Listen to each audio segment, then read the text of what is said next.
আসসালামু আলাইকুম। আজকে আপনার সাথে শেয়ার করব বাসায় কিভাবে তৈরি করবেন শাহি হালিম মিক্সড। এর জন্য অবশ্যই সম্পূর্ণ ভিডিওটি দেখতে হবে মনোযোগের সাথে। এই হালিমটা যদি একবার বানিয়ে খান, আপনাদের আর দোকান থেকে কিনে খাওয়ার ইচ্ছেই করবে না।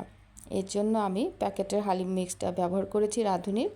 এখন আমি যে হালিম মিক্সের ডালগুলো সেটা গরম পানিতে ভালোভাবে ভিজিয়ে রাখবো। অবশ্যই নাড়াচাড়া করে লাম্পসটা ভেঙে নিতে হবে। তারপর এটাকে 1 ঘন্টার জন্য রেস্টে রেখে দিব।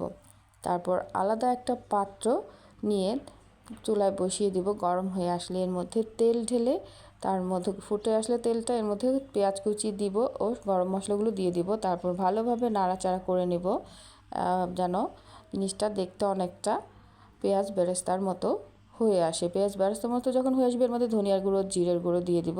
তারপর দিয়ে দিব আদা রসুন বাটা।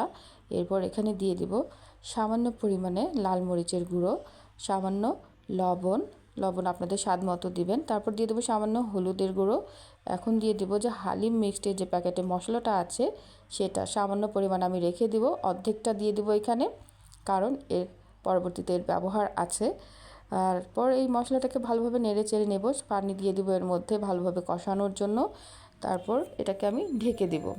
মশলাটা যখন ভালোভাবে কষানো হবে, এর মধ্যে আমি কেটে রাখা মাংসগুলো দিয়ে দিব। অবশ্যই এখানে আপনার স্বাদ অনুযায়ী মাংস ব্যবহার করবেন। আমি এখানে মুরগির মাংস ব্যবহার করেছি। তারপর মাংসটা যখন সিদ্ধ হয়ে আসবে, এর মধ্যে ভিজিয়ে রাখা হালিম মিক্সটা দিয়ে দিব। এটাকে নাড়াচাড়া করে নেব, মশলার সাথে একটু কষিয়ে নিয়ে এর মধ্যে ফুটন্ত গরম পানি দিয়ে দিব।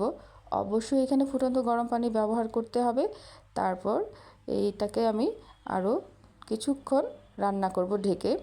তারপর এখানে যখন এটা হয়ে আসবে, এখন আমি এখানে যে শাহি আলমের যে আসল টেস্টটা, সেটার জন্য একটা ফোড়ন তৈরি করব। এর জন্য এই জিনিসগুলো এখানে লাগবে: শুকনো মরিচ, সরিষার দানা, রসুন কুচি।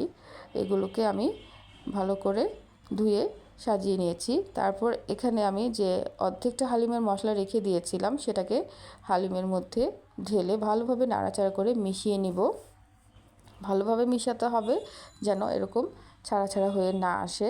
তারপর আলাদা একটা পাত্রে আমি তেল গরম করে এর মধ্যে রসুন কুচি, শুকনো মরিচ ও সরিষার ফোড়ন দিয়ে এটাকে হালিমের মধ্যে ঢেলে দিব। এটাই কিন্তু হালিমের আসল সিক্রেট। এটা শাহি হালিমের টেস্টটাকে কয়েক গুণ বৃদ্ধি করে দিবে।